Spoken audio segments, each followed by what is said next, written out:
ಜ್ವರಕ್ಕೆ ಮಾತ್ರೆ ತಿಂತೀರಾ? ಎಚ್ಚರ, ಪ್ಯಾರಾಸಿಟಮಾಲ್ ಸೇರಿ 53 ಔಷಧಗಳು ಕಳಪೆ.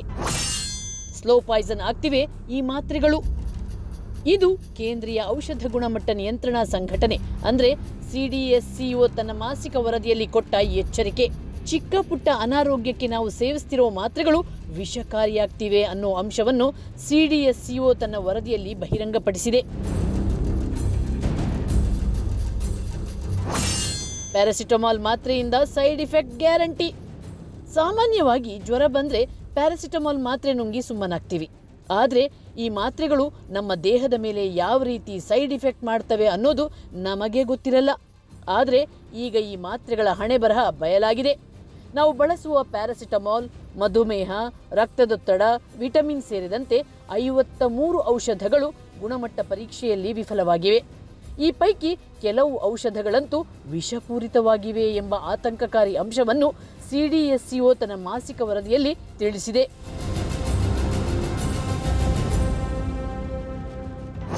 ವಿಟಮಿನ್ಸ್ ಮಾತ್ರೆಗಳಿಗೆ ಹೇಳಿ ಗುಡ್ ಬೈ. ಮಧುಮೇಹಕ್ಕೆ ಈ ಮಾತ್ರೆ ಸೇವಿಸ್ತಿದ್ದೀರಾ? ಹೌದು, ಇದೀಗ ಬಿಡುಗಡೆಯಾದ ಹೊಸ ವರದಿ ಪ್ರಕಾರ ವಿಟಮಿನ್ C, ವಿಟಮಿನ್ B ಗುಳಿಗೆಗಳಾದ Shelcal, vitamin B complex, vitamin C soft gels, anti acid Pan D, paracetamol IP 500 mg, ಮಧುಮೇಹ ನಿಯಂತ್ರಣಕ್ಕೆ ಬಳಸುವ ಗ್ಲಿಂಪಿರೈಡ್, ಅಧಿಕ ರಕ್ತದೊತ್ತಡಕ್ಕೆ ಬಳಸುವ ಸೆಲ್ಮಿಸಾಲ್ಟಾನ್ ಸೇರಿದಂತೆ 53 ಔಷಧಗಳು ಗುಣಮಟ್ಟ ಪರೀಕ್ಷೆಯಲ್ಲಿ ವಿಫಲವಾಗಿವೆ.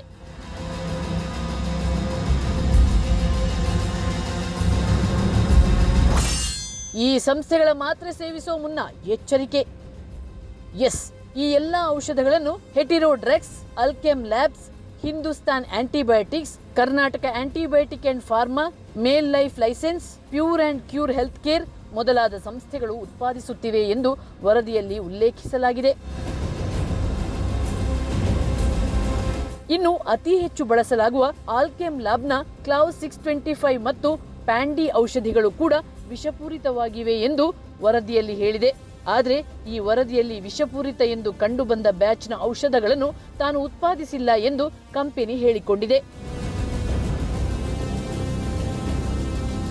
ಒಟ್ಟಾರೆ ಹೇಳೋದಾದ್ರೆ, ಆರೋಗ್ಯ ಕೈಕೊಟ್ಟಿದೆ ಅಂತ ಈ ರೀತಿ ನಾನಾ ಮಾತ್ರೆಗಳನ್ನು ತಿಂದು ಮತ್ತಷ್ಟು ಅನಾರೋಗ್ಯ ಬರಿಸಿಕೊಳ್ಳುವ ಮುನ್ನ ನೈಸರ್ಗಿಕವಾಗಿ ಸಿಗುವ ಆರೋಗ್ಯಕರ ಆಹಾರ ಪದ್ಧತಿಯನ್ನು ಅನುಸರಿಸುತ್ತಾ ರೋಗಮುಕ್ತವಾಗಿ ಬಾಳೋದೇ ಲೇಸು.